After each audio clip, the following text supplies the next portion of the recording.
so that if you guys had any friends who really wanted to come tonight but couldn't make it, they can watch it later. Thanks. Yeah. Yeah. Hey, welcome everybody. I'm so glad you're here. And I'm excited about the learning we're all going to do together tonight. I know this is a topic that's near and dear to my own heart and mind as I think about the 900 kids that we work with every day and how we provide support for them in navigating their digital lives. And as I also think about the 3 boys that I have at my house and how I'm going to help them navigate their digital lives as they watch us use our devices and things. And it's a challenge. This is hard stuff, and it's not something that we necessarily have seen modeled real well for us. So I'm excited to learn right along with you tonight and to continue our conversation about digital parenting as we move forward. That's not what I'm talking about right now, though. I'm supposed to give a principal's report, so I'm gonna do that. The thing I really want to highlight tonight is I want to say thank you again to Parent Club for investing in experiences for our kids. One of those experiences just happened a couple weeks ago, and I highlighted it in Newsflash that week. It was our Breaking Down the Walls workshops for 7th graders. Every 7th grader got to participate in this experience. We brought in a guest speaker from Learning from Living, who we worked with last year as well. And in talking with kids about their experience during that time of sharing stories and getting to know other kids that maybe they hadn't had an opportunity to interact with before, in a really fun, kind of wacky environment at times, and then a serious environment at times, along with staff members who work with those 7th graders all the time, I think it opens some kids' eyes to what it can feel like to recognize that, oh, you've got a story like I've got, and I didn't even know that about you. We've never talked about that. Or, oh my gosh, I didn't know that person was dealing with that. Maybe I'll respond differently in the future. And it makes me really hopeful for the leaders these 7th graders will continue to be, especially as they lead us into our new building next year, which is a really exciting opportunity for them and a challenge for all of us as we think about what do we want the culture of our new school location to be? How do we work together to build that culture? And I'm given more hope by our 8th graders this year who were so inspired during their Breaking Down the Walls workshops last year that they've actually stayed together. A core leadership group of those kids have stayed together and been working with their counselor to do inclusion days and inclusion activities, which I'm also trying to highlight in Newsflash from week to week. So, excuse me, I'm fighting a cold. You may have seen Lake Ridge Lollipop Day or Wear Blue Day. Coming up soon, we're going to have a day where nobody sits alone at lunch, is kind of the notion. If you've seen the Capri Sun commercial, Hold My Pouch, it's a hilarious commercial, but it's this young woman who sees a kid sitting alone in the cafeteria and hands off her Capri Sun pouch to a friend she's sitting with and goes and sits with that other kid. And it's about building a culture that takes care of each other. And we saw that this afternoon. You know, we had a medical emergency at the end of the day, and that's sort of disorienting for kids. I sent you an email about it. The student is fine, but as kids were walking out, they couldn't go in the office to call mom or pick up their cell phone if it was confiscated or things like that. Stuff that's part of the routine of leaving for the day. And kids were great about saying, hey, is he okay? Is everything going to be okay? Okay, great. And then they moved right out of the building, and everybody kind of handled their routine in a really great way and gave the student and that student's family space to like deal with the situation at hand. So I was really proud of our kids for not making it like a spectacle, but it speaks to the culture that we're trying to build, and I'm excited about Parent Club's support in all of that. We've got lots more good stuff coming up, but I don't want to talk too long. So keep watching Newsflash each week for more updates about where we are in building progress, in our upcoming whole school reads, during testing, state testing, which will happen in the end of April, early May, and all kinds of other fun things that are going on in the life of the school. Thanks for being here tonight. I'm out of the way. We're going to jump an agenda item, and we're going to let you do the financial report for us. Hello, I am your friendly treasurer. I do have the latest financials. I had them, so I think some people took copies. If you wouldn't mind just sharing and passing it around, that would be great. I'm just gonna give a quick update. We are on target with our, budget, and we have one more fundraising activity that's gonna be coming up, and that is the Mother's Day flower baskets. So, we're gonna talk about that maybe a little bit. If you have any questions, please feel free to reach out to me. You'll see the balance sheet and then our P&L, so you'll see, where we have been collecting money from and where we have been spending the money, what we have been spending the money on, and then just our overall operating budget. And, it is my last term, this was my second year, and our bylaws say no more fun than 2 years. So if you're interested, if you're not, or you know anybody who would be interested in becoming the parent club treasurer for next year, please reach out to me or any of the parent club executive members, and we would love to have the conversation about it. So, thank you. And so the flower basket sale, like she mentioned, is our last fundraiser of the year. And the website will be coming soon, so be looking at our Sunday emails because we'll have the link. But just so you know, they are hanging baskets. They make great Mother's Day gifts or just a spring freshen up for your patio. And it's the same product and price that we had last year. So if you had them in the past, we're using the same vendor. The order deadline will be April 21st, and then the pickup will be Wednesday, May 6th. So just before Mother's Day, and it's the west parking lot we're gonna use. We had a little bit of an issue last year. I don't know if you guys remember, but when they were backing in the baskets, they knocked down the power pole, and we had a little bit of a PGE emergency. So we're moving our pickup spot by the orchestra classroom. So just be on the lookout for that. Lynn has a volunteer update for us. I do. So I'm Lynn, I'm the volunteer coordinator, so sometimes, you see I send out the sign up geniuses and all that. So we do have most of our slate for the parent club board next year. And we vote on that, it's in the April meeting, is that right, Kirsten? Yes. Okay, so the co-presidents are Monica McGee and Brandy Deegan. The vice president or the president-elect position is still open, so if anybody's interested, let me know. And that's typically, it's under the assumption that the following year you would be president or co-president. We've done co-presidents the last few years, and that seems to work out really well. It's kind of splitting, dividing duties and that type of thing. Secretaries in Carrie Martin, and treasurer, I think we actually have somebody, so, and we only own, but we'll double check with that. And then volunteer coordinator is Kami McLaren. One thing, now we have several chairs and a lot of those kind of we're working on filling, so just keep an eye out in the newsletter because we sort of will highlight these sort of different chair positions, and if you're interested, let me know. One thing one of the chairs I want to bring up that we may highlight in the next newsletter is pie sales. So it's the one that we do every fall, and you get them before Thanksgiving for the holidays.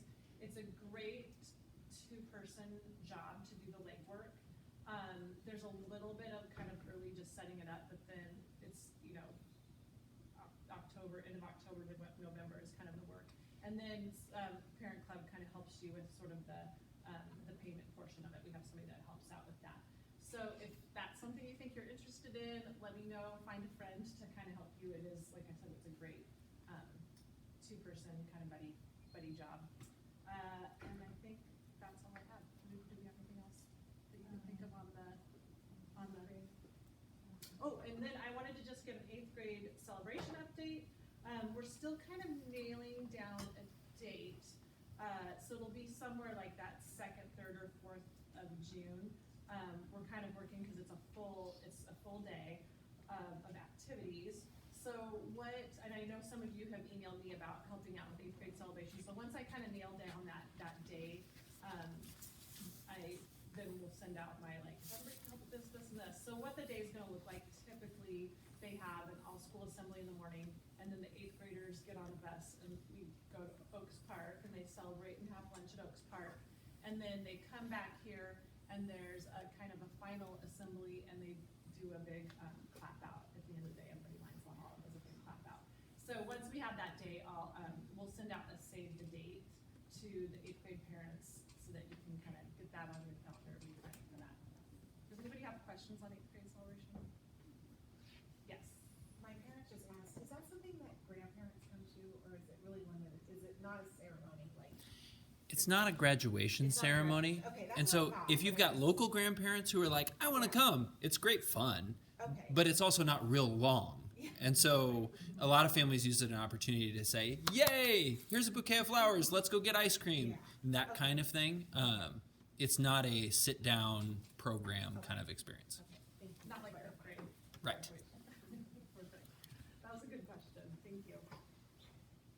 Okay, and then we just have a quick action item before we move on to our guest speaker. We always approve the minutes from our last meeting, and the last time we met was in January.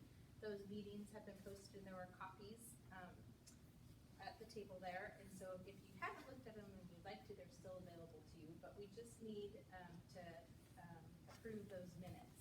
And so that would require a motion from one of you to approve, and then a second, and then we'll vote on it. Is there anyone who'd like to so move? I motion we approve the minutes. Okay, thank you. Is there a second? Okay. All those in favor? Aye. Okay, any opposed? All right, thank you. Great. Okay, and now we get to move on to our speaker. Eric Anctil is, actually, I have the bio, but my phone's doing something really funky, and so. And I don't know, I can introduce myself. You can, okay, I know myself perfect. pretty well. Okay, I know that much, and whiz when it comes to education and technology, and I think that's something that we can never get enough information and support on. So we're very pleased to have you here with us, and thank you so much for being Sure. part of our evening. Eric. Yeah, thanks a lot. Thank you for holding your applause. I feel like I should have a guitar. Does this work for everyone? Good, it works for me too. And I'll project to the back as best I can. So my name's Eric Anctil, and I'm a professor of media and technology at the University of Portland. And I've been there for about 13 years now. I'm a native Portlander. I have a 14-year-old son and a 17-year-old son. And like you, I think almost every day, becoming a parent was the single worst and best decision I ever made. Are we all in agreement there? All right. Parenting is really, really hard, and every generation has its parenting challenge, and unfortunately ours are strains. But the good news is, we can do this, and I know that because the parenting challenges before us were harder, and the parenting challenges that are gonna come after us are gonna be harder, and so we actually kind of have it off easy, but we'll talk about that more tonight. So, a couple of quick things, a couple of caveats really. One is I'm not a technology evangelist. I'm an early adopter. I think I had my first computer when I was in about 7th grade. That was like 1983, probably. And I've been kind of the computer guy in my life for different people kind of my whole life. And that's just sort of kind of how I've been. But I'm not an evangelist for technology. I don't care if you use an Apple or an Android. I don't really care if you guys have a computer in your house. I'm not here to tell you you should be on Snapchat or anything like that. But I am a provocateur, and my whole goal tonight is to provoke your thinking about the relationship that you have to technology, that your kids have to technology, and then maybe reveal some things that are kind of hidden in the blind spots of kind of the way that you kind of go through your world. And that's kind of what I do. So one of the things that I want to make sure that we get out of the way really, really quickly on is my message to you is actually very hopeful and optimistic. Yes, in the back. Oh, no, I'm just Oh, telling my very husband, good. come over. Oh. I thought, well, that was quick. So, I want to know exactly what I specialize in because I can tell you. So that's actually not a bad question. What do I exactly specialize in? I really study the relationship between people and machines, right? So what's it going to be like when you have a teacher who is sharing a classroom with an artificially intelligent something? And what will that teaching relationship be like? What's it like for me as a university professor that I can ask students in real time to fact check something? That's pretty different than in the olden days. The way that we collaborate today, the way that we have our whole social network in our pockets. In fact, if I ask this room right now, who here thinks they would hear first from a parent, one of your parents, if you texted that parent and said, Dad, I'm about to win a prize if you text me right back. And he texts back, what's going on? Would it take 5 seconds, 4 seconds, maybe seconds. We've never had that much power in our pockets. We can go anywhere, anytime with these machines. This records 4K video, which is kind of amazing that it's in my pocket. If I were to take this back in time to, let's say, 2007, when the first iPhone came out, and I said, Mr. Steve Jobs, this is the newest iPhone that's available. It's actually not quite the newest, but you won't know. How many billions of dollars would you like to pay me to have it ahead of your competitors? Now, you're the one who created this ultimately. It's your DNA in here, but it's going to take about 11 years, or 12 years, or 13 years to get here. How much would it be worth? $1 billion to him? But we carry it around in our pockets, we don't think twice about it. And we give them to kids all the time, which is crazy and super cool. So, a lot of things to cover tonight. But one of the things is that right now, no matter how old your kids are, but the younger they are, the more real this world is going to be. You're preparing them for a world where they're sharing their social spaces, their workspaces, their lives with robots and automation. And we're not preparing them for that, by the way. And I'm really, really worried. For example, we are losing all the short touch moments that we have with people that I think are the things that give us a lot of empathy for people who are unlike us. For example, you may have gone to a grocery store or Home Depot or Lowe's recently and noticed that they're implementing more and more self-checkouts. And that's really just a bridge technology between today, where you might have a checker, and a world where you just load your cart and walk out.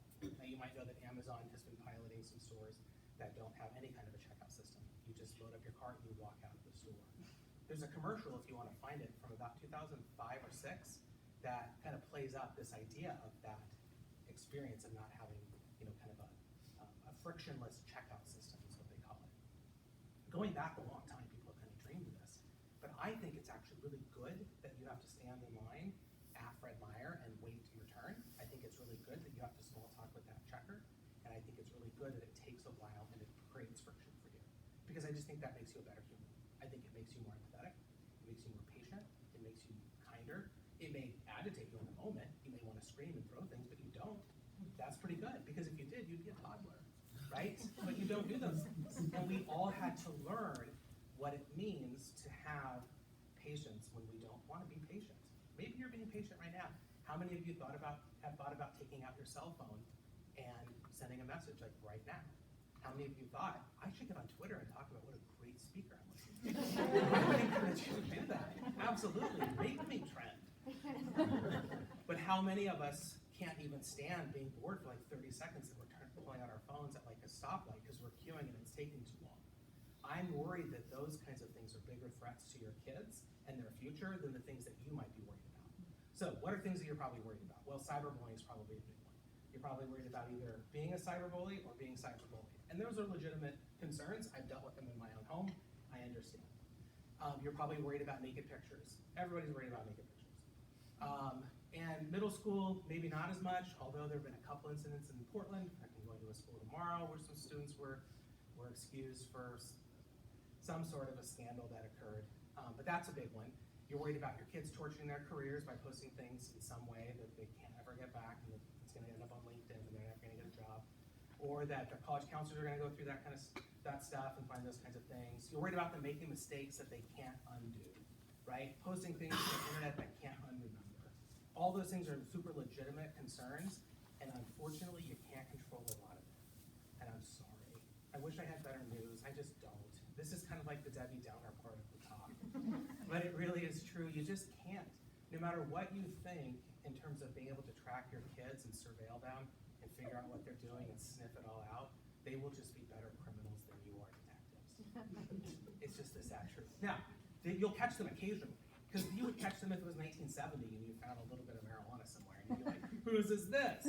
Right? And it does happen. People throw up and they're like, then stoner kid goes, oh, damn, I should do a better job of hiding that. And they do, right? Same thing applies today. But you think, oh, but the reach is so much greater. And that is true. It can be the catastrophic damage your child could do to their lives is much greater. But they did catastrophic damage back in the 1970s. We just kind of have to think of it a little bit differently. But unfortunately, following them around just isn't going to really work. But I have some ideas about that. I ask my students sometimes a couple questions. One of the things I ask, and if you ever need a good icebreaker with a group, this one's a fun one. But I ask people, what was your first cell phone when did you get it, and how old were you? You can learn a lot about a person based on the answers to those 3 questions. I was 29, it was 1999, and mine was an old candy bar looking Nokia phone. You could text somebody, but it cost a dime to send one text, and you had to press the letter 5 or the number 5 like 3 times to get an H, and you'd always go past it and you'd think curses, right? So you would just say H instead of hi, because you got too frustrated, and that cost a dime. So the kid today who gets a phone at 12 is carrying around a smartphone inevitably, and it's probably a pretty powerful one. It probably has more tech in it than almost all of our spacecrafts leading up to the modern era had on board them combined. It's crazy how powerful they are. And then they have this phone. But I've had students say, well, I was going to get a phone when I was 10, but I knew my mom was only giving it to me so she'd know where I was all the time, so I didn't take it. And I'm like, wow, that says a lot about that kid's identity. It says a lot about the relationship to surveillance. It says a lot about the relationship to technology. It's not important enough for me.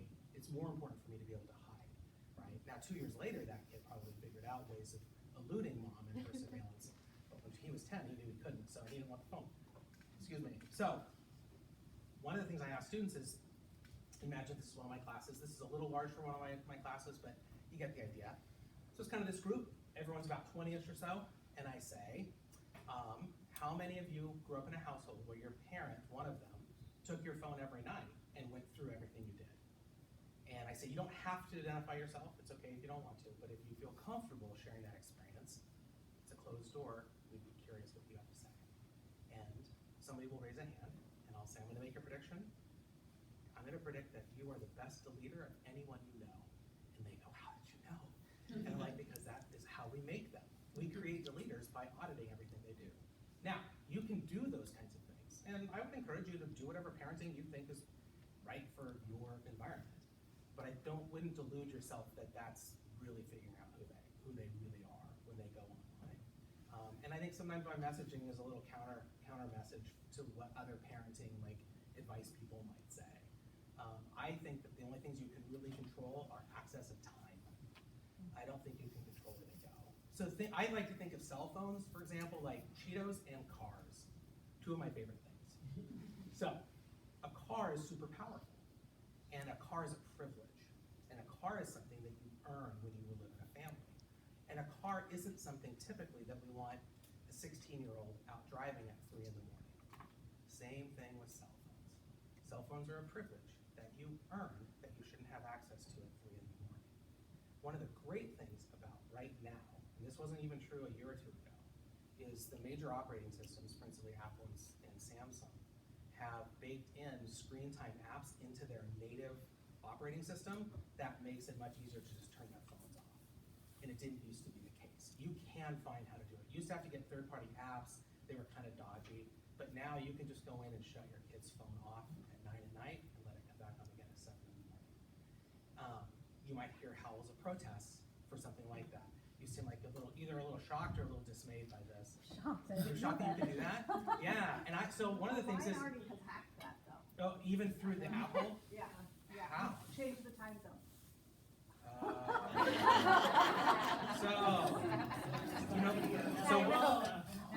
So this is actually a really good thing to discover. So what happened when you took the phone from So it's an iPad and not a phone. Oh, So okay. he doesn't have a phone yet. Yeah.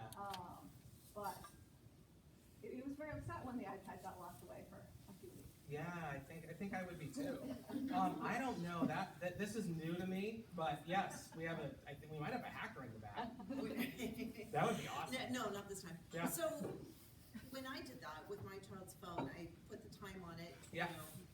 10 p.m. to 7 a.m., you can't be on it, and I take the phone anyway, but it only applied to the apps, Yeah. not to, like Instagram or texting Oh. or, At least with Apple, it shuts everything off. That's why I'm kind of surprised that they had access to the setting menu, Yeah. because they shouldn't have access to that. yeah. Unless they guess the password, and my kids did. Yeah, yes. Does it shut the alarms off? Because that's my son's biggest ploy. Well, I've got my Yeah. 5 alarms to, brush your teeth and do this and do that and do Yeah, that. well, I would think that if you put it on early enough that it'd be before they brush This your is teeth. his morning routine, Right, and I yeah. don't want him on his phone before school. Oh, I He needs see. his phone to know when to brush his teeth, and his Yeah. alarm to know when he needs to get dressed. My suggestion is to get an alarm clock. That's what I said, And but say, this is, I was you know, just curious and if that yeah. applies, the Apple setting applies. Yeah, well, you can select which things, that's why I'm kind of surprised by this too, is you can go in and say, clock can work. You can go in and say, this can work, this can work. So I'm kind of surprised by, you know, I would have to know more about your exact situation, the age of the operating system, if it was the most recent one, things like that. Because my sense is that it's pretty foolproof for this, and you have a lot of selectivity within it, in terms of being able to operate on this. But I think you just, you know, I feel very confident with the most recent operating system that you should have pretty much universal control of that remote phone. Now, you can go in and also see where they go with it, but again, I get a little, I don't like that as much. And I know that there are people who push back. I've done these things for a long time. I've had people get mad at me, stone the witch. I parked my car running just in case it happens again. Trust me, like, this isn't my first rodeo with this stuff. I had a mom once say, like, she bragged, oh, she stood up in a library like this, and there was maybe about this many people, and she said, well, I know everywhere my daughter goes, I know her Instagram, I'm on it, blah, blah, and this other mother turns and says, well, what about her Finsta? And this mom goes, her what?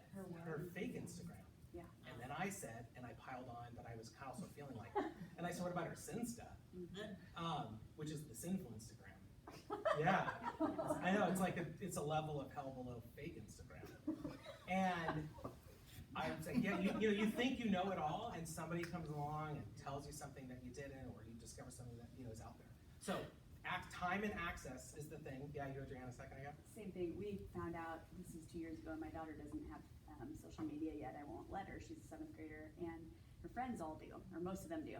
And we went to our 18-year-old nephew's like graduation party, and he told us everything, all of the details of everything to know. And we were just sitting there like, and he told us about the Sinsta. He's like, well, when she does have one, just know that she also has a Sinsta and a Trinsta and all these. And I'm like, oh. And so the Trinsta is where they do all the dirty, naughty things, and they set up a dummy account, and you can't see it. So you're seeing their regular Instagram where they're just posting pictures of their dog and doing cute things, and you think, gosh, what a great kid I have. They're so wonderful. And on the side, they're doing that. So now you understand why I'm drinking straight vodka. I don't know if you brought your own, but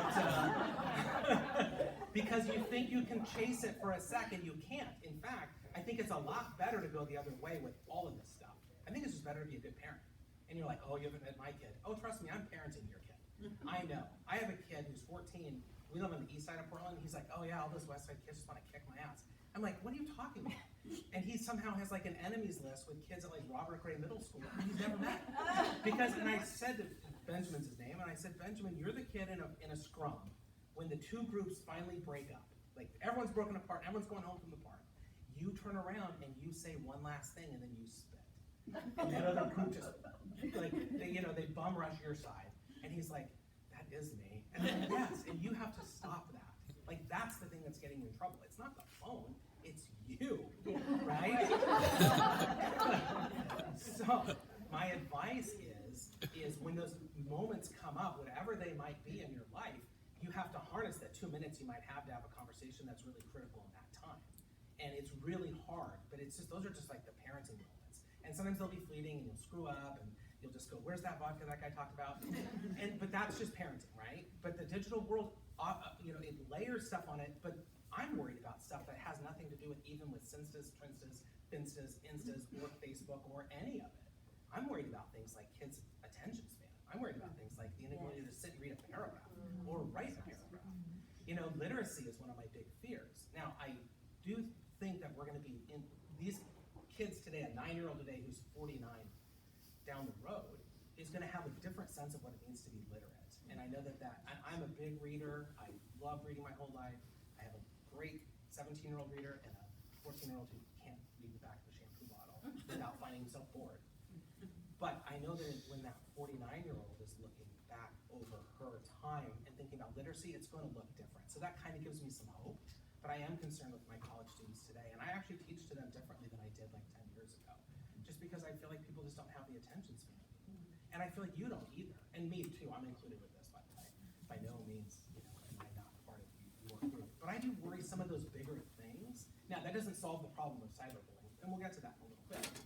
But But I think there's a lot of things that get missed when we just focus on 1 or 2 or 3 like critical flashpoints instead of maybe considering our time in space and thinking about the next act of the play and the next act after that.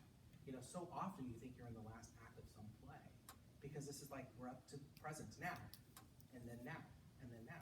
But we need to be thinking like, you know, your kids when they're fully formed adults, 20, 30, 40 years, what will their lives be like, and what kind of DNA did you put into them to make them good humans for that time? And I know it's hard, it's terrible, but you know, my kid, my 17-year-old is a type 1 diabetic.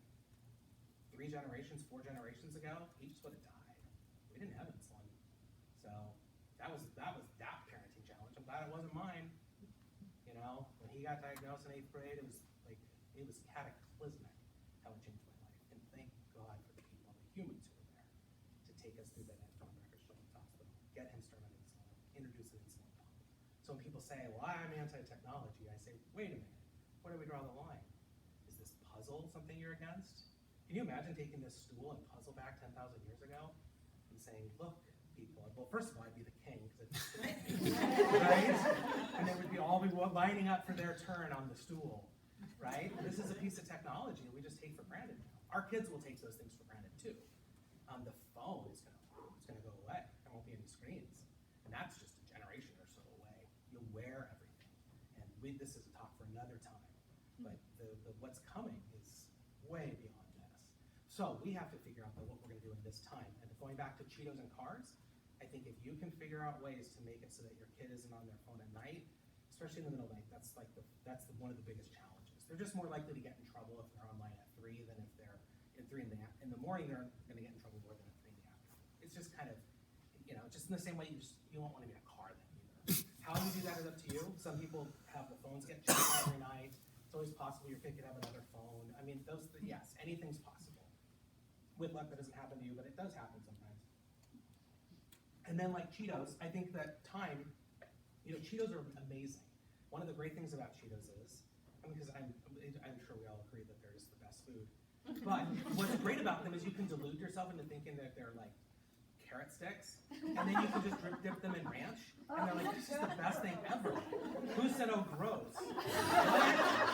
Let me introduce you to some of my vodka. So, but Cheetos are amazing. But you don't want to be laying in bed eating Cheetos at 2 in the morning. If you do, you've got a problem, right? So I think of phones are kind of like Cheetos and cars, right? They're powerful like a car, and they're an indulgence and a treat like a Cheeto. So that's why I don't think it's a good idea to give them as gifts. Now, if you've already gifted a phone to one of your kids, don't panic. But if you're sitting there and you've got like a 9-year-old and you're thinking to yourself, well, let's make sure we ask him when is an okay time to get him a cell phone. I don't know. That's up to you. The average time's around 11 or 12. And then the other one is, if you're sitting there and you're 9, you think, this is the best. I can now make him or her earn the phone. And I think that when you regard it as a privilege that you earn, it's a much easier to seize. Kids get kind of dodgy about gifts, right? You gave me this phone. This is the worst Christmas gift ever. And it's like, I'm so sorry. And the more you cry, it just feeds my dark soul. Yes, let those tears flow from your eyes, child. Oh, they're so salty and good. You know what would go great with this? A Cheeto. Right? Because you know that when they cry, sometimes it just fills you with joy. Right? Because that's just like one of the only times you get to feel real joy as a parent sometimes because they drive you crazy. But if you have to earn that privilege, you can say, hey, you violated the terms. Right? You're eating the Cheetos in bed at night. Or what were you doing with that car out there? Or you weren't supposed to go there in that car. Whatever the thing is. So I think it's a really good idea if you can kind of almost change your orientation about what these things are. You know, they're utility. And they're really, really important. And your kid, I mean, they're the most important thing ever because they become the currency by which they can be involved in social networks that are vitally important to their growth and development. So I'm on your side as parents. I'm a parent just like you. I'm totally on your side. But I'm also on your kid's side. And if I honestly had to choose between the two groups, I'm going to side with your kid. You know, because they need me to. No kid was born and came out and was like, you're never going to guess what I found in there. I know I've been waiting to come out forever. Can you get this cord off of me? Right? No one ever came out with this thing. They were handed this culture. They were handed these pieces of technology. They were handed this world. And we have an obligation then to meet them where they are in those spaces and be the best parents that we can be in it. And so that's really one of the big messages that I bring to you tonight, and you can do it. So time is one of the most important ones. Access is one of the most important ones in terms of thinking about the kid's relationship to the technology. And then, are you engaging them in conversations about their worlds in there? So you know that you have a different LinkedIn than your Facebook, than your Instagram, than your Pinterest, than maybe something else. You know you have different selves. Your LinkedIn self, I hope, looks very different than your Finstagram self, whatever that might be. And if you're on a girls' weekend and Carol got a little out of control, and I can't believe you took those pictures of her, but you're kind of sharing them in an app, and it's not funny, and blah, blah, blah, you wouldn't want that on LinkedIn, right?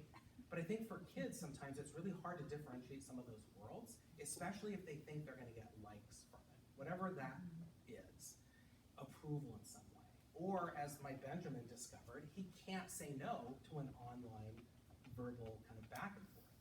And he got into it with this girl, and he started kind of bullying her with other kids kind of piling on. And then he wasn't always the instigator of that bullying relationship, but it was kind of there. And we had to have a really serious sit down. Like, this is not okay, because it got out of control. And so when kids, I think sometimes it's hard for them to see their multiple selves in these worlds, but when you have a moment to kind of pull them out and say, this doesn't feel like you. It doesn't feel like the you I know. And it's like, but I couldn't say, she was just pissing me off, And like, I understand that. But when you write it down in words, if she can reread it over and over, it's like you're bludgeoning her all the time with that. And that's not you. And he calms down. And you see him like express how he feels. And you see like, well, she badgered me. She was the one who on my birthday sent that message to so-and-so and got me all mad again, blah, blah, blah. And it's like, all right, let it out here. Let's talk about this. Let's problem solve. What are you gonna do in this? How will you handle it with your friends? How will you handle it with this girl that you're in this disagreement with? What are you gonna do? She feels bullied, and frankly, I agree with her, dude. So what are we gonna do about this, right? I wanna help you in this moment. This could have happened in 1975 too. It would have been a different medium, but it would have been the same kind of thing. But it's just, it sucks, and it's hard, and you realize when you get a call from another parent. I told Benjamin, I was like, Benjamin, you know what I do for a living, right? It's like, you're like the preacher's daughter coming home and saying, Dad, I'm pregnant. Like, this ain't flying, man. Like, get into some other kind of trouble, right? But it gives me great sympathy for the challenges that are out there. So I think of cyberbullying kind of like a car accident with a bike. The driver of the car and the driver of the bike, that bike rider, neither of them got up in the morning and said, let's go get in an accident today, right? Because it's not good for either of them. It's probably worse for the cyclist, maybe the person being cyberbullied. It's not real good for the bully either. And generally, they don't get up in the morning and think, this is what we're gonna go do. Now, some people do mow over people in their cars. It does happen, intentionally, but it's pretty rare. Usually, they just find themselves in this moment and they can't really stop it from happening. And the more I've talked with students, and the more I've talked with parents and teachers and things, it kind of feels like that. The bullies find themselves behind that car and unable to find the brake. They find themselves in that car not realizing how powerful it is until they see that they hit a cyclist. And the cyclist, of course, was unawares. They didn't realize that they'd gotten themselves into this. And so if you think of having compassion for the driver and the cyclist, it can help in those moments. It's really hard when you're the parent of a bullied kid to have compassion for anyone but your own kid. And I totally get that, believe me. I'm as protective as they come when it comes to parenting, I understand. But kind of recognizing that these powerful tools enable kids to have a much more powerful vehicle than they really probably should have, at least helps you kind of try to see it more holistically. But wherever you are in that, I think it's trying to give it the best possible interpretation you can, opening up lines of communication, and just dealing with what's really at the heart of the problem. I don't have a lot of great advice in terms of dealing with cyberbullying necessarily, except for that. And I feel like I've talked to a lot of people about these things. There's stuff out there, there's resources, there's books. Common Sense Media is one of the best places you can go for just about anything. And they have whole curricula, designed around some of these topics and things, and it's really good. But it's really just comes down to hard parenting, or having to parent hard situations, and use good judgment in those. So that's some of it. The other thing is surveilling. This is another big one for me. People call it monitoring. People call it accountability. We're living in a world right now that that's on the precipice of a very different surveillance society. Ring doorbells would be a good example. It has nothing to do with your kids' cell phones, except for it has everything to do with them. But I'm kind of two minds with ring doorbells. If someone said pick one side, I don't like them. I know that they help catch burglars. I know that they probably help people catch their cheating spouses, whatever it is. But I just don't like that my neighbor across the street could have a camera on my house 24/7, and I have no control over that. It just creeps me out. I think, why just stop at the door? You can just come in. Come on in, sit down, have a seat. I'm about to take a shower. You want to watch? Like how many? So like people will, they want to do location tracking for their kids, and I totally understand. I respect whatever you choose, but when you're doing location tracking, you're creating what's called a panopticon, and that's where one can see all, and the kid doesn't know if you're watching them, and then you can always say, why didn't you go to so-and-so's house? Why weren't you at the library? Why weren't you doing this? And I know because I have college students who will say, if I deviate from my normal routine, my mom wants to know why I'm not doing X, Y, and Z. So they always know. I know. Yeah. Chewbacca. I'm serious. Yeah, it's crazy. And they're adults, and they feel. And in fact, there was I read an article about someone. She was getting married. Oh, I know what it was. She went into an advice column, and she said, "I'm getting married, and my soon-to-be husband, his mom tracks him on his phone, and I asked him if he could turn it off once we get married." And she's upset. The mother-in-law is upset. I know. So it's like, it's shades of right? Like, so, but where do you draw the line? Like, okay, you're 16. There's a Buick commercial that's out right now. In fact, I'm giving a talk this weekend where I show 3 commercials around surveillance. There's a Buick commercial that came out. I let Emily borrow the Buick is how it starts. And this girl goes up to like Lover's Lane in this Buick, brand new car that her parents have. The parents, by the way, live in this beautiful house. They have this gorgeous kitchen, clearly inherited well. And they have they're beautiful people, inherited everything good. And the daughter takes the car, and the mom says, I let Emily borrow the Buick, and with this app, I can see just where she is. In fact, that's the lines I've seen this commercial so many times. And the dad goes, oh, and he looks over, and she says, oh, look where they're going. Isn't that where we used to? Oh, and they hit the button, and they turn on the alarm, or the horn, and the horn honks, just as Emily's going to kiss her boyfriend on Lover's Lane. They're like 16 or 17, right? Innocent kids going up to Lover's Lane to make out, which is totally normal. But one of the things I ask is, can you imagine if we were to go back in time and the parents had an app when they were at Lover's Lane, right? The attractive parents, if they were being tracked and the horn was honked, and their dad's like, I don't think I want to do this with you anymore. They wouldn't have had Emily, who would inherit the kitchen. Right? At what point do you draw the line on surveilling your kids? And I joke too. I mean, why stop at an app? Just hang out in the back of the car under a blanket. When they go to make out, just pop out and say, I'm here. What have I missed? What have I missed? Danny, what have I missed? Seriously, don't leave out any details. It's all layers of right? So, what do we do about this? I don't know. You know what's comfortable for you and your kid in terms of accountability, surveillance, tracking, whatever it is. If you have a 9-year-old and they're walking a mile home from school every day and you want to know where they are, that seems pretty reasonable to me, right? You have a kid who checks in with you, hey, I just got to so-and-so's house and sends you a text. That's pretty good. But there's all these layers of surveillance that we have available to us, and I worry that we are hyper-using them. Oh, my goodness. It's probably for me to take he's drinking again. But we have all these layers of surveillance, like even read receipts is one.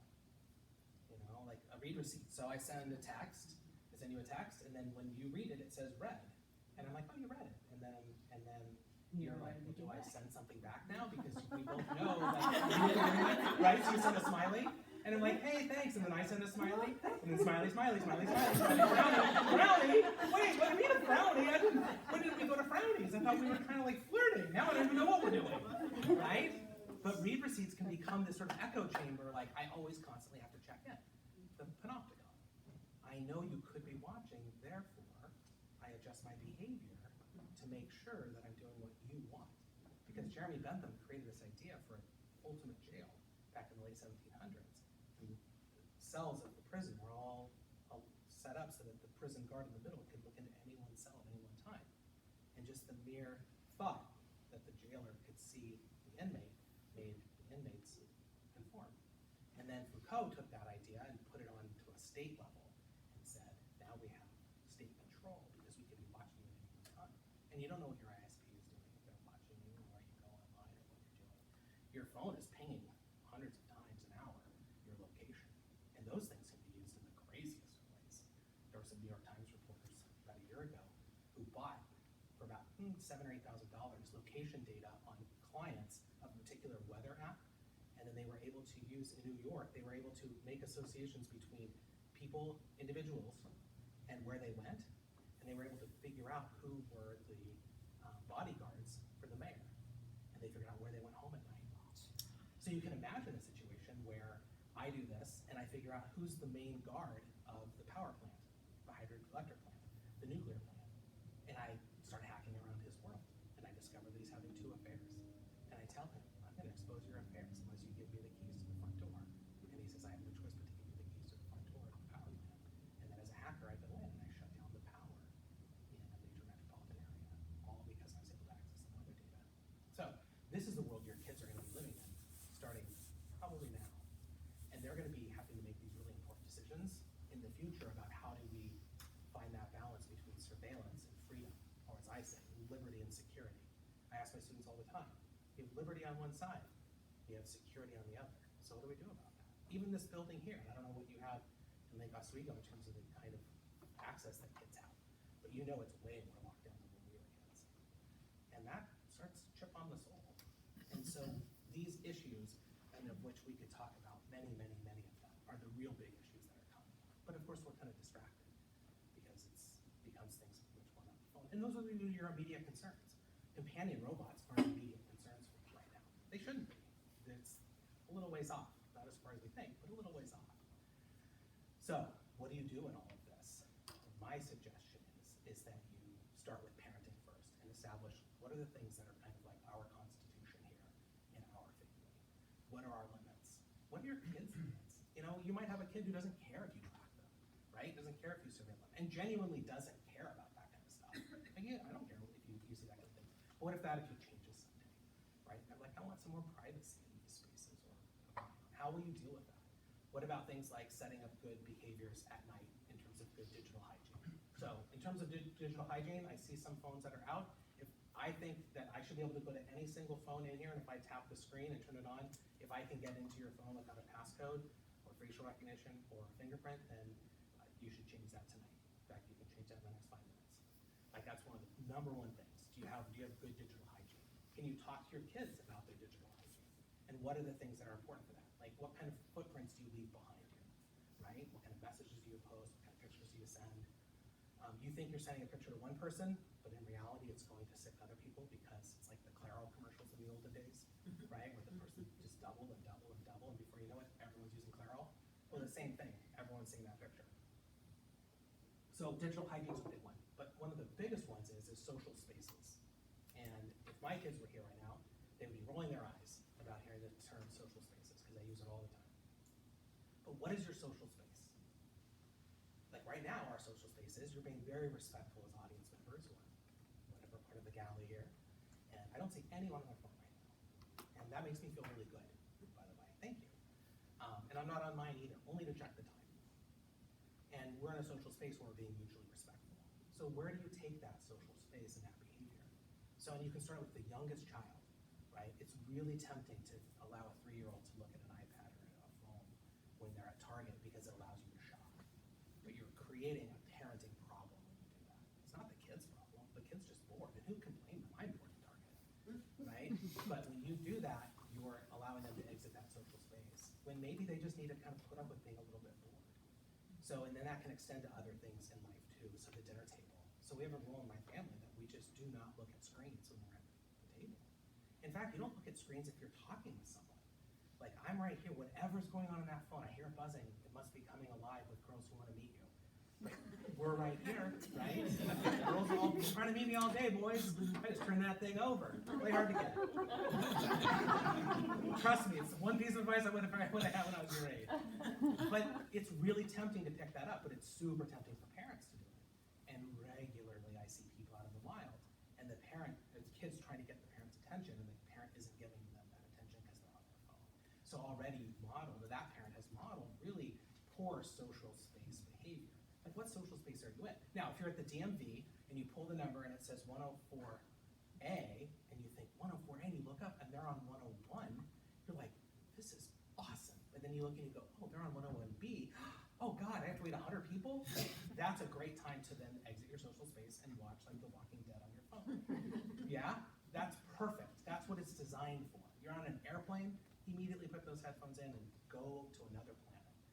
But when you're at the dinner table, when you're with your kids and you're at their sporting events, so many parents, oh, my kid just sat on the bench. And then they don't realize their kid's back in. Did you see me score? Nope, didn't see a score. Damn it, right? We're really guilty of that. And everybody is, by the way. Oh, mother-in-laws and father-in-laws are really bad at it.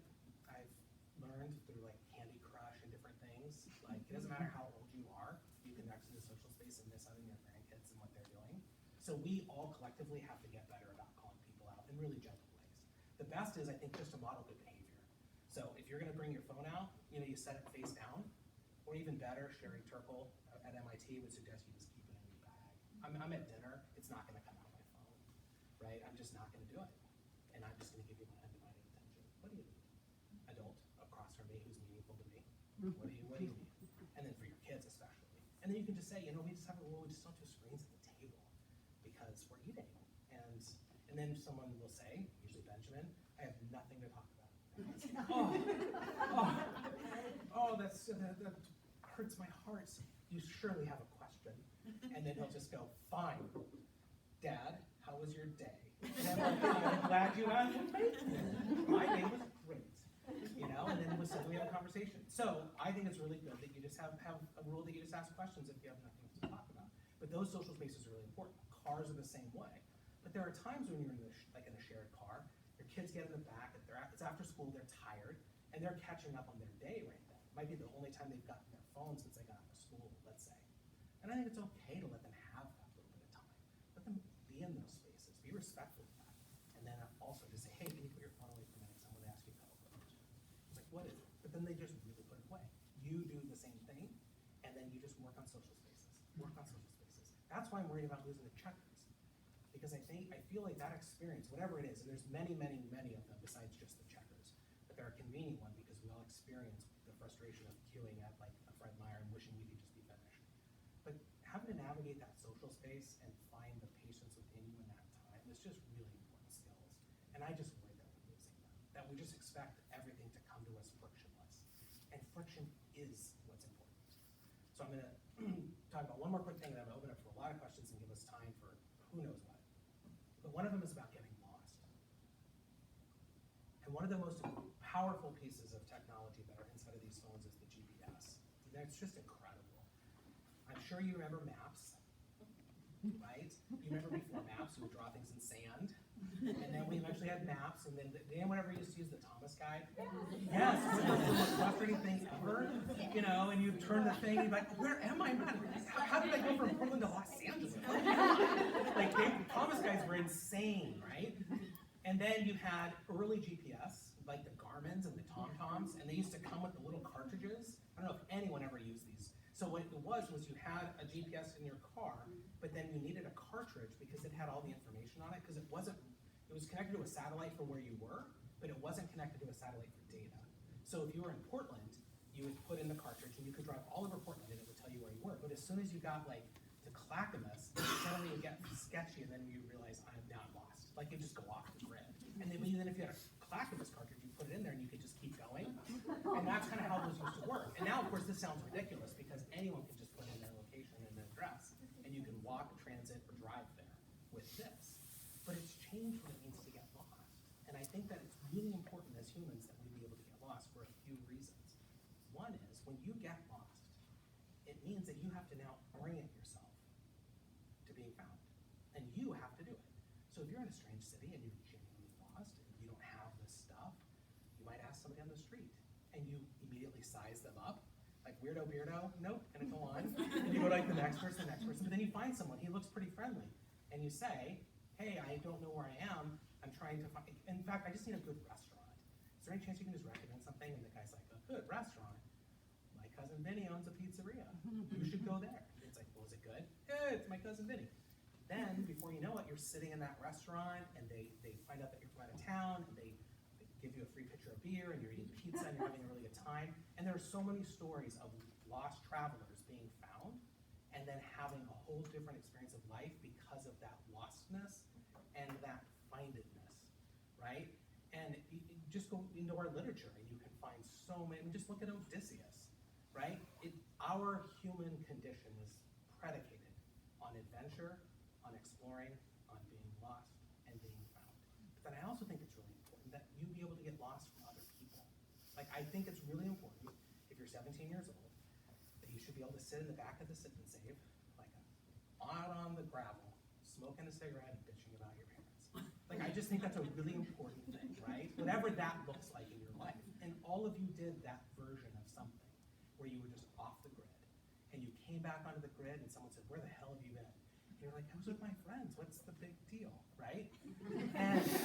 But you know what that felt like to sneak off to the beach.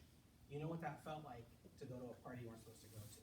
And it gave you a lot of really important skills because you intentionally got lost. Imagine getting lost from your employer. Imagine getting lost from family and friends. Imagine getting lost to go be creative. Imagine sitting at a stoplight, a really long one, and not feeling like you have to go to your phone because you can just get lost in your ideas, whatever they might be. And I'm worried that we're losing that. And finally, the most important thing about getting lost is that it means that at some point you realize what it was to find something important, whether it was the pizzeria, the hotel, whether it was finding that space to bitch about your parents, but maybe what you found was the thing that you were missing the most, and that is your ideas and information that you knew you had in there, but you just hadn't had to dig them out for a long time. Like, one of the things I talk about is we don't know what it means to lose facts anymore. And like, there used to be bar fights about who played Mindy on the Facts of Life. Like, there were, I'm sure. Stools were thrown, right? And then 6 weeks later, someone would come up and say, hey, I'm really sorry, I was the one who hit you, and I realized that I was wrong. You know, it was so-and-so. But for 6 weeks, you didn't know the answer to a question. And it might have vexed you for a while. Oh, what a great feeling that is. But instead, I was at a school recently, and there were 5th graders, and they were great little kids. Everyone was great. But I heard one of the kids say, I don't know why I need to know where Cameroon is. If I ever need to know, I'll just Google it. And that kid's right. But that exobrain now has power over us. And this one has power over me. Because I'm going to bet that there are many parents in this room who don't know one of their kids' phone numbers. I'm one of them. I know my oldest because he got his phone and we got our phones. I don't know my youngest. In fact, I don't even know any of the digits except I think it's a 9-7. Remember when you knew all your friends and family's phone numbers? We don't have that anymore. Of course, Aristotle would be devastated by this, right? Because he was like, wait a minute, writing things down will be the end of oral language, the end of memory. He was kind of right. You know, so we've been worrying these things for the ages. So the most important things and the empowering message I want to leave before we just open it up and people start asking me questions about things that I can't answer is let your kids get lost, help them find their social spaces. You have control over their time and access to what they do, but you probably can't chase them around the internet. You'll just fail. So it's much better to have a good relationship with them where you say, you can go and do the things you want to do in these spaces. I understand. Make good choices, please. It's really important to me that you recognize how powerful this weapon is and that you use it responsibly. But I trust you to do that. You've earned the privilege of getting this phone. And I'm excited for you. There's a lot of cool things for you to find in here. Make good choices. But you know what? When you're not carrying the phone, would you make good choices too? Because that's just what it's all about, right? You just have to make good choices as a human. This is just another space for you to navigate. And the world's super exciting. So I think that we're all building a spaceship for these kids. And we're sending them to a planet that we will never see ourselves. And I'm really excited to be getting them ready for their journey. But we have to make sure that they have the skills and resources they need when they get on the ships, that when they go into the future and have to start making really important ethical decisions around things like who should be the first robot to have the rights of humans, that someone is ready to defend the humans in that struggle and in that fight.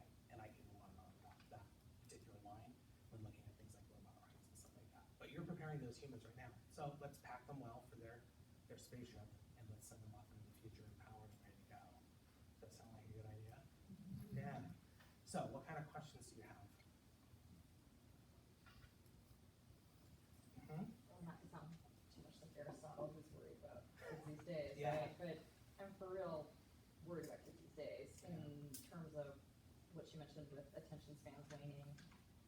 I was not really aware that these sorts of attention spans are waning as well. For like adults? I didn't know adults were deteriorating. Yeah. But, I mean, for real, it changes your, with your prefrontal cortex and your reward center in your brain, and it is doing what I would consider damage Yeah. to their developing brains.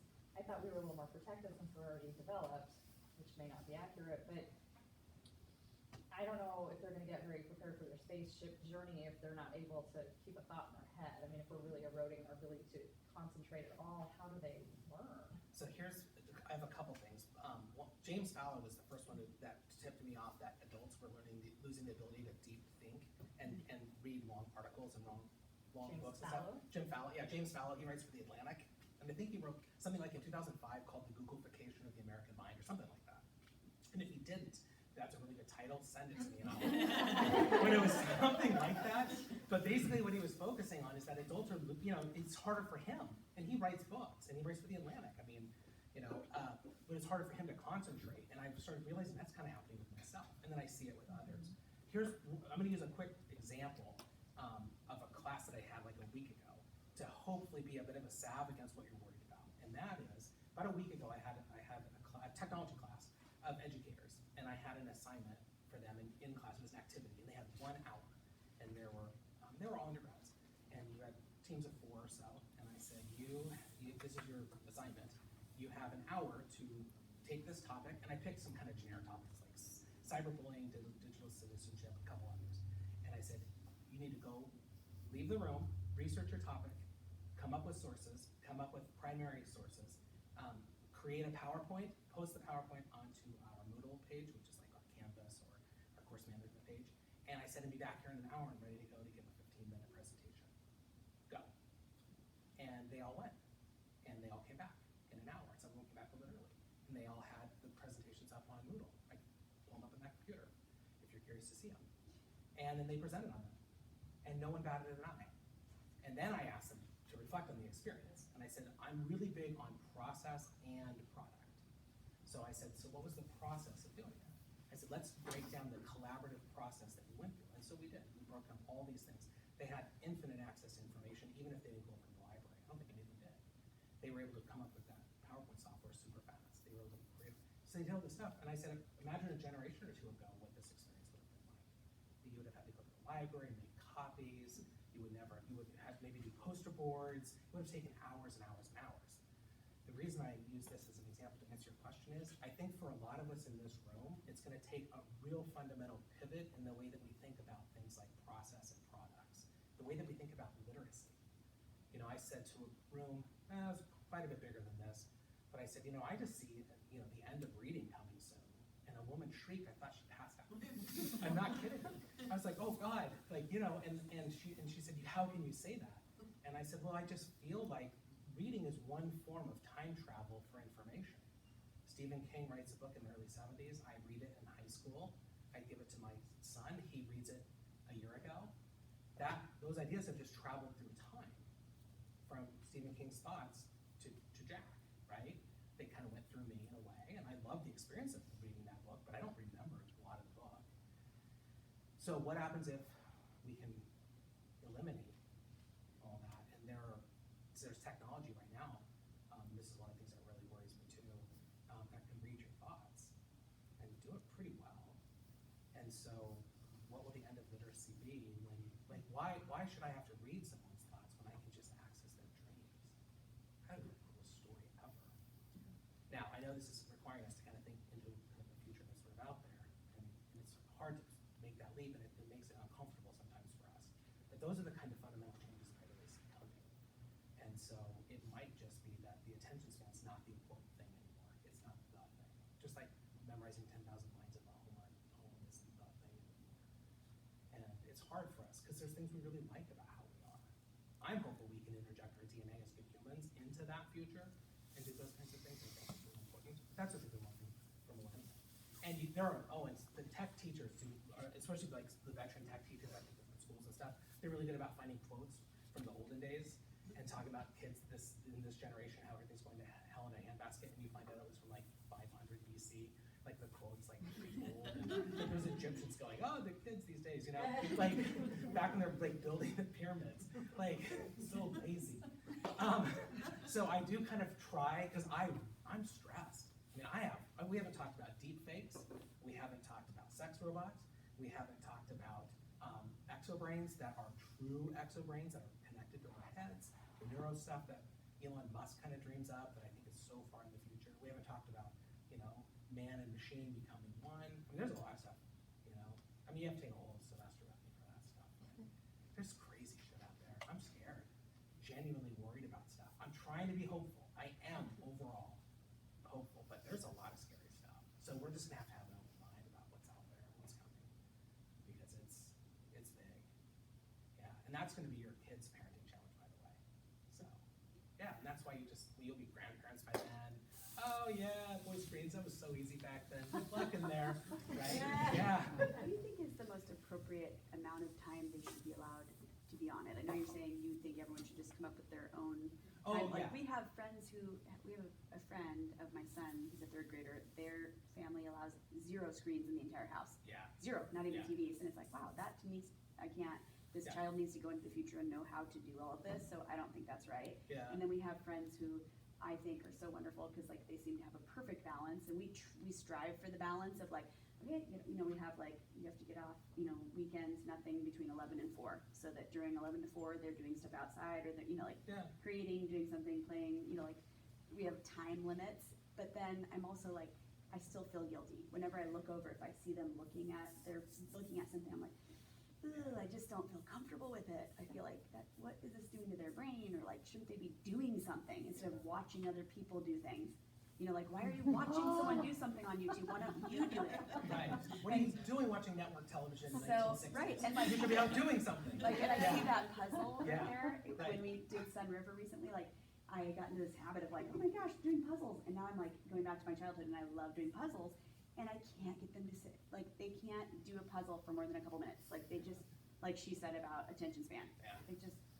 So the American Pediatric Association has guidelines, and they've revised them recently because their old guidelines were terrible, and they admitted to it.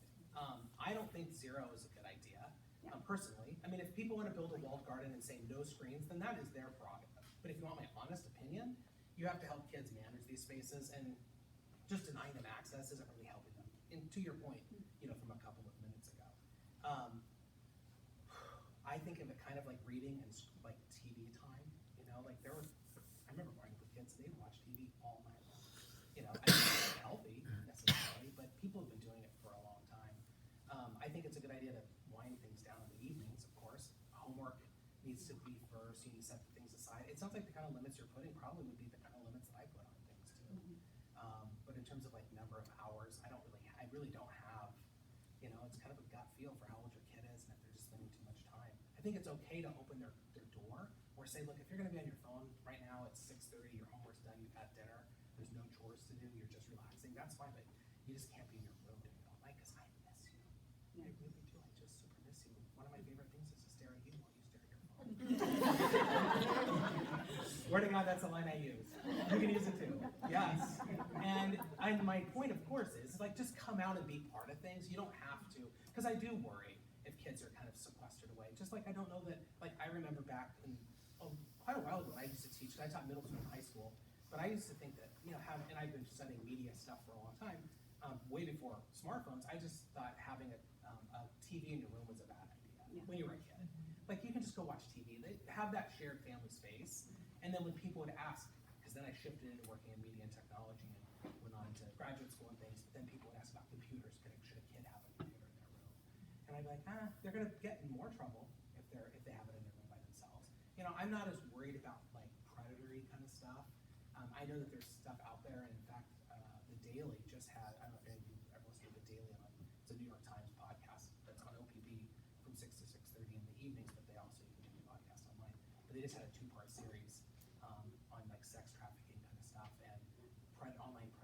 mostly online images and stuff. And I was pretty astounded by how much is out there. It was kind of freaking me out, just what I learned from that episode. But I remember going into that episode thinking, like, I'm not that worried about like predator-like behavior. I'm much more worried about kids being, just doing dumb things because they're just kids. And that's just sort of their job. So like computers in rooms. So I think if you're going to be on it, like, can you be out in a shared space more? And so like we have a PlayStation in our basement, and it's a really comfortable space down there, but they can't play it during the week, and I had that policy with them starting several years ago because I just found like the homework wars was something I wasn't going to have. I just didn't want to do that and things, and so yeah, I don't. So in terms of hours and things, it's just kind of a gut feel. It doesn't feel like I see you anymore. Come on out. You can lay on the sofa and do that. Things like that. Or what are you doing? Like, I want to see you too. Yeah. So I think little people, if you can delay the exposure to some of that stuff, I think it's better. I think that people say, like, what's the right age for cell phones? Like I said, 11 or 12 is kind of the average age, and it's kind of a virus that spreads through a class. Maybe you've experienced this. Maybe an older child, it's like 1 kid, 2 kids, 3 kids get a phone. There's a critical mass of kids who are in some sort of social space that the other kids can't access without a phone, and then they all want phones after that. That's usually how it is. But earning the phone and having this privilege is my suggestion for sure. And then like working up to it. And then what are some of the things we're gonna set up on this? At night you'll turn it in, we'll put the screen time map on, turn it off, those kinds of things. And then you can have it in the morning. You just don't need it at night. It's really, you don't need it at all. But what a privilege to have it during the day. You're so lucky. No wonder why you stand so tall. You had a hand in the back. So you were talking about some social media, like online bullying stuff. Oh, yeah. So, according to my kids, I'm a boomer, okay boomer, and. Yeah, which we know is not true. I can tell just by looking at you. But anyway. No, actually I am. But anyway, so as far as I know, they don't have a Facebook account or any of those other ones. So what are other? How old are your kids? 10 and 13. And do they each have a phone? There's no judgment, by the way. The 10-year-old doesn't. Okay, but the 13-year-old Yeah. does. Okay, they probably have a Snapchat. Does your Yes. 13-year-old have a Snapchat? Yes. Okay, Or what's that's the other one, principally how TikTok they. or something? Sorry? Is TikTok one also? TikTok's a video app, but Oh, yeah, okay. it's definitely really popular. It's about 18 months old now, but anyway. So are those the formats that they would do that kind of bullying thing? So How one does of the that work? things, sorry? How does that work? Well, so it works in a couple of different ways. One is that the kids will do a lot of peer-to-peer location sharing, so they know what they're up to and kind of who they are. And I talked about the panopticon, where you have that perfect jail, you can see into anyone's cell. But I'm writing a paper right now, in fact, with the student, and she and I are writing about what we call the peeropticon, which is when peers surveil each other, and you might do this with your spouse, let's say, or you might do it with other peers, probably not. But you usually do it with like your kids, but kids do it with themselves all the time. It's just peer-to-peer kind of keeps surveillance on each other and what they're up to and stuff. But then there'll be a lot of group chats, and it's like a salon, of the Renaissance. Like everybody comes together, and that's sort of like where we are in this shared space. But then if there's a war of words, then whoever's in that space can then start to kind of pile it on with someone. And so one of the things when I work on with kids is the most important thing you can do in terms of not being a jerk is to just recognize a pile on and just step back a step. You don't have to run out of the room. You don't have to like point fingers. If you just don't contribute to grabbing a stone and throwing it, you've already done like 80% of the work. Because kids pile on so easily, but that's how it will happen, is oftentimes in those spaces. But then what can also happen is like you and I are just like in Snapchat with other people, or on different kinds of group chats, a ton of them. I mean, like it's a dizzying number sometimes. But then you and I can just be having a chat. But then you'll say something in the room, and then I'll call you out individually and be like, what are you doing saying that? Blah, blah, blah, blah. And then suddenly you and I will get into it, and then you might share something that I said to somebody else. And so that's kind of where the communication can occur. So seemingly we're alone in that salon space having that conversation, but really it's thin walls between all these other group chats because the kids will share amongst each other what's kind of going on. And so like the kids' notions of privacy, so much different than ours. So much different. Which really worries me too if we start talking about things like, police states or totalitarian governments or a whole bunch of other stuff on those kind of much bigger levels where the government basically has access to who you are and controls who you are. And you just have to go to China to see what that feels like.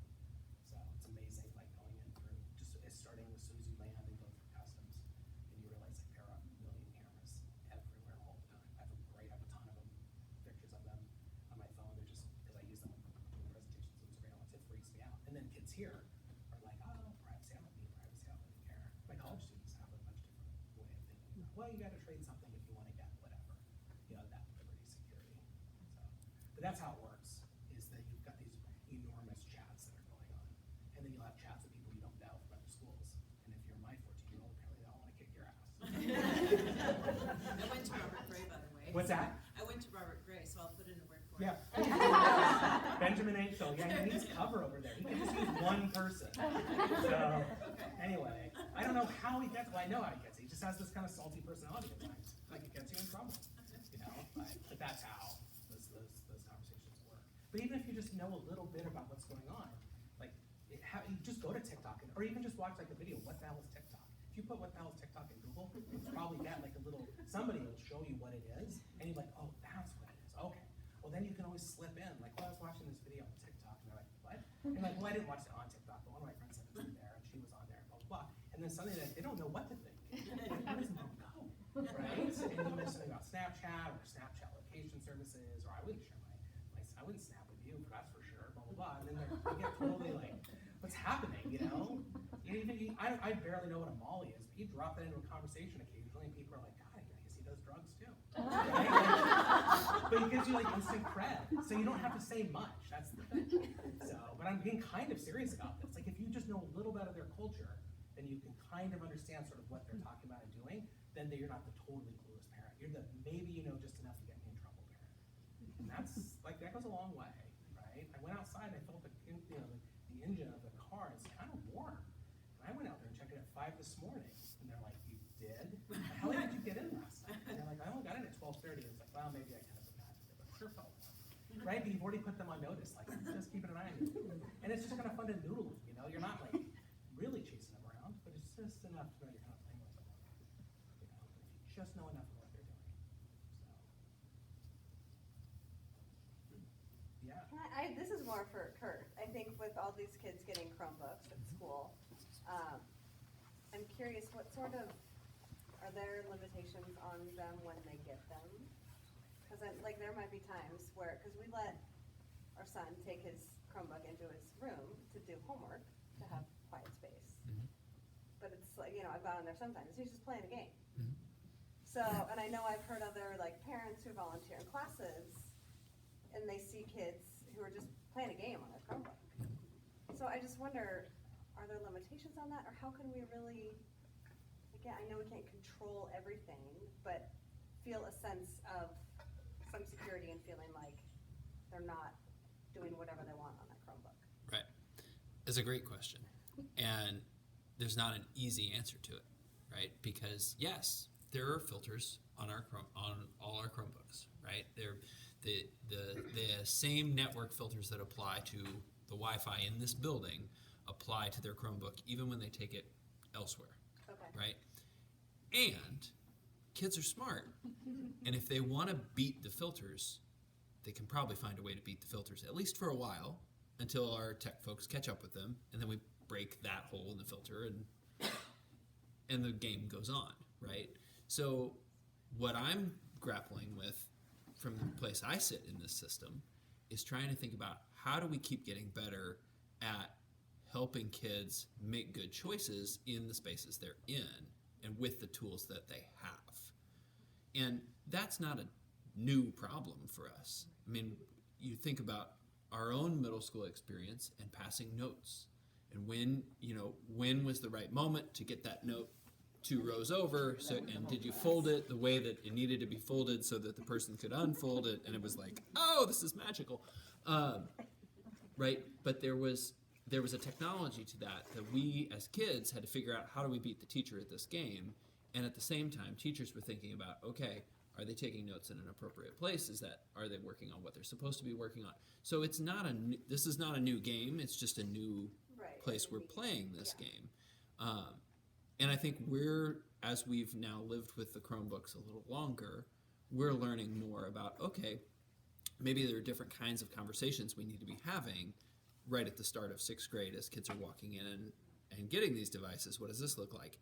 And I have learned a lot about what are the conversations I need to be having with families at 5th grade parent night in May, before your kids ever arrive here. we need to talk about digital parenting and about the tools that your kid's going to be equipped with, which let them do amazing presentation kinds of things like Erica's talking about in their classes. Like the way kids can work collaboratively with resources that are essentially limitless is kind of amazing and speaks to the world they're going to have to operate in as they move forward. And we have to be ready as adults to figure out, okay, so what guide rails do we need to set up for them? And so we're learning that together. I won't pretend that we've got it right, we've arrived. We haven't, and we probably won't, but we're going to keep working at it. So that's why conversations like tonight are really important as we keep learning. Design in general, in terms of people getting in trouble on them, and I find that kids are kind of bored with them because they really are more like a learning tool. I don't know, maybe your experience is kind of like. Well, it's access to internet though. I Sorry. guess it's mine. Oh, it has access, yeah, but it's got filters on it for the most part, and Right. honestly, the kids don't think of like, I don't think they sometimes think of like a browser window the same way they think of like the apps on their phone. There's almost like this disconnect, like it's not really, I can't get to Snapchat on there, and it's like, so what good is this thing to me, right? And so I think it's a little bit like that, so like the gaming that might go on there, or maybe they're looking up other things that you would want them looking up on, or looking up, I guess the filtering's there for as good as we can get it. And then part of it is just kind of accepting that it's just a different kind of world, and if it wasn't games, they would be distracted maybe by something else away from the Chromebook. So yeah, it's not the best answer, but it's the only one really. It's like virtual, spitballs and no passing. It's just a different vehicle.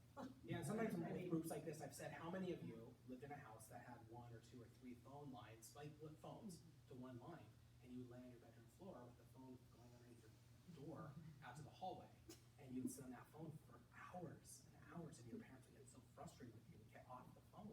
I'm trying to make a call. Click. I'm trying to make a call.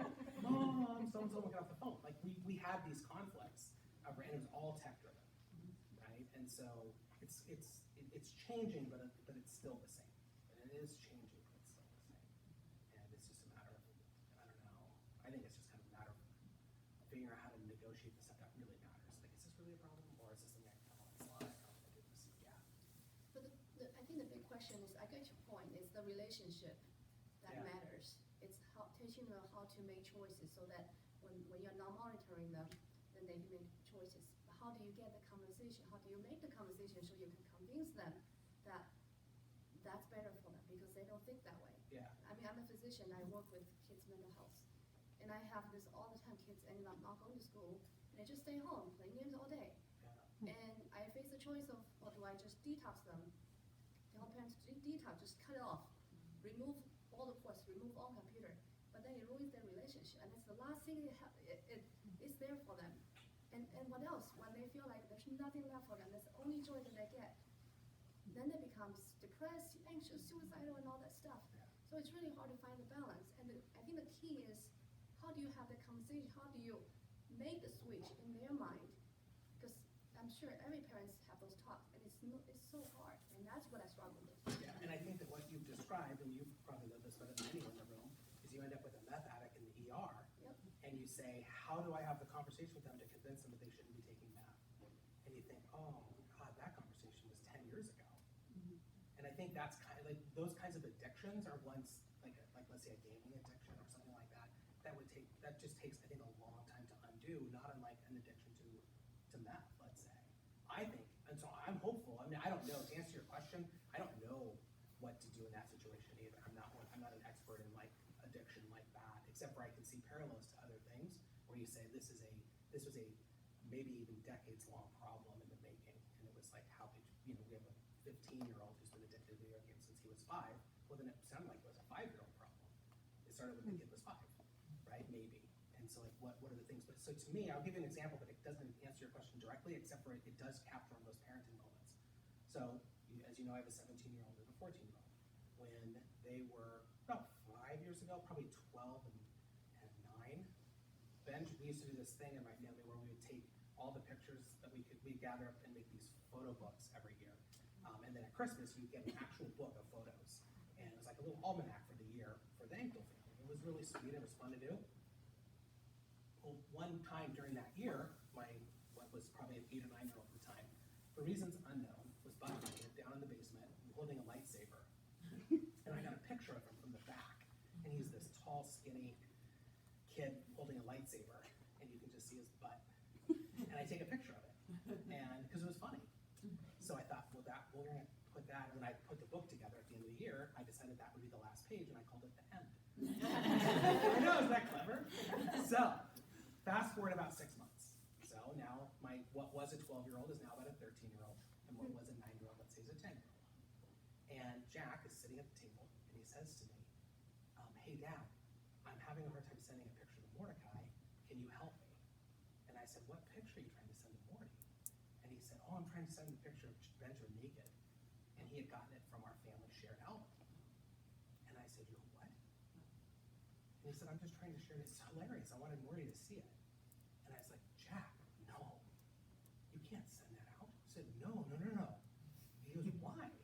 And I mean, I will remember this conversation until I die. He's sitting at the table, completely oblivious. I said, what would happen if Mordecai, they go to the same school. What would happen if Mordecai sent that out to his whole, like your whole class? And he's 3 years ahead of you in school. Like, Benjamin's whole class is gonna get that picture eventually. That might ruin his whole life. Like, that one picture could be the thing that he gets bullied about for the rest of his life. And Jack just, waterworks, cried. I'm so sorry. I didn't know. I said, I know. It's okay, but you scared me to death. Thank God that picture didn't go through. And he said, I just had no idea. And we talked about it for a little while, but he was so distraught. It doesn't answer the question of the addict, but it is an example of a moment you might get for just a couple minutes, and you just have that quick conversation, and you say, well, you know, when you started piling on, like, it made the situation a lot worse. Could you have just not said anything? And then the kid says, but I was so pissed. You're like, of course you were. I don't blame you. I'd be mad too. But that's when you just have to try to sit on it for a second. You know, and the places you're most likely to get in trouble in all of life, especially in digital spaces, is when you have a strong emotional reaction to something. It could be that you're angry, so you pile on. It could be that you're feeling romantic, so you take it off and take a picture of it and you send it off. Whatever it is, but it's probably a strong emotional reaction. If you just sat back for a minute or two, really thought on it, took a break from whatever it is in life, you're not going to punch the person in the bar. You're not going to say something really mean to somebody at work. You're not going to bully one of your classmates. And you're not going to derail your career by taking these pictures. Just take a break for a second. When you're not having a strong emotional reaction, chances are you're ready to engage that environment. Like I said, it doesn't fix the question that you're asking, because I think the questions you're asking on those situations are years in the making. And I don't know what the conditions were to create that gaming habit. I've seen kids who are really addicted to games. It's pretty brutal, but it's just like gambling. I think the addictions are pretty much the same. Same receptors, same kind of chemicals, same relationship. So, yeah. And I want to just highlight something I heard in Eric's answer there that I've heard tonight a number of times in terms of how we're engaging with kids around these issues. When he told that story just now, I heard him get curious and then think about how does this impact our relationships? And so I think that's an important starting place for us as parents, because often we start from the place of, no, I know, and I'm going to tell you.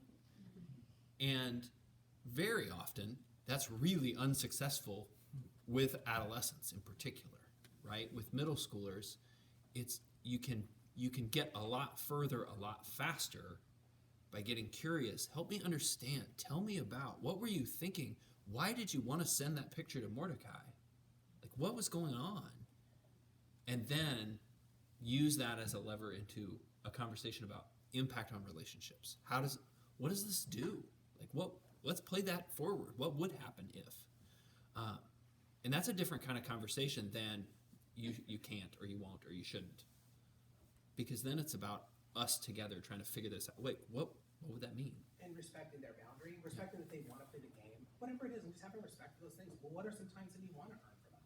Or when can we set aside that you have that time or whatever? So I'm going to give you two really important things. Number one is you are pioneers in the digital age. There were no screens. Your parents didn't bitch about screen time when you were a kid. They might have complained about the TV or radio or satanic music with records that were spun back. You know, all that kind of ridiculous stuff now. But you are pioneers. That's why this is so hard. You didn't have mentors or guides showing you how to do this stuff. And so I understand, I'm with you, and it's hard. But But I'm gonna leave you with two things. I'm gonna leave you one big message from two really important people. So a lot of times when I go out and give talks, almost all the time, but I actually have a presentation, my last slide is of two people, and it's a picture of two greeting cards where they're like cutouts. Maybe you've seen these before. One of them is Charles Darwin, and he is the godfather of evolution. And he reminded us that a species that does not evolve does not survive. So I encourage you to keep evolving with the tech, even if you don't like it. Your environment is being thrust upon you, but if you evolve with it, you are much more likely to survive as a species. But then the other picture is Fred Rogers, because Mr. Rogers taught us that the fundamental thing in life is love. And if you love, and that becomes the place from which you parent, and from which you spousal, from which you friend, from which you neighbor, from which you empathize with the clerk at the store. When you start with love, then that's the stuff that's essential to us as humans. Now, I suggested that there's going to be a time when there will be robots that will be arguing for the rights of humans, but they won't know what it means to love. And that's why Mr. Rogers is so important. So my parting message always is to keep evolving and stay human. And that's the message I give you tonight as you go off. I promise you that it would be an optimistic finish, and that I was trying to bring optimism to this. Feel optimistic. You get to help people prepare for an exciting future. But you have to evolve with them, meet them where they are, and love them first. Can you do all that? Of course you can, because you came here tonight, and you could have been at home streaming the A-Team on your phone. Which I know sounds really tempting, so get there and do that now. So thanks a lot for coming out. Thank you for having me. Yay! So I will leave around if anyone wants to say hi or anyone wants to stone me. I'll just be sticking around. I'll turn things over to you to close out the night. Yeah, great. Thank you, Eric, for being here. I think that was helpful, and like you said, those stick around if you have questions. And you can look him up on his website too, because he's written books and he has articles and stuff, and so maybe we can send that out in our next parent to have it easily available. Just one quick reminder, we do not meet in March because of spring break, but we do meet in April, and the topic of conversation is beyond high school. So we're having some counselors from high school and some different, and like that, we'll let you know who's coming, but it's gonna be really good conversation. I did confirm Miss Fisher is going to be here, Okay. the principal from the high school. Okay. Yeah. So, but it's not only for 8th grade parents. I encourage everybody to come because it's going to be helpful information. And then in May, the staff for us does an appreciation tea, and that's in the morning on May 12th. And so everyone's welcome to that. We'll have a really brief meeting, and then we'll put together like some nice cookies and treats, and you can come. So we'll be around. Any other business or questions for Parent Club? Yes. Sorry, I have a business. Business. Yes, so I totally forgot and I missed yesterday's parents club. However, this coming March 4th will be 7th grade outlet. We are making Africa mask. So if you are planning to volunteer, please come in. And it will be website this coming following week. I will not forget to tell English. So keep an eye on it. Okay, so look for the Artlet African masks, and it's happening when? Training meeting is March 4th. March 4th is the training meeting, so that's a really neat project, so if you haven't been a part of it, we encourage you to do so. If there are no further questions or comments, meeting is adjourned. Thank you so much.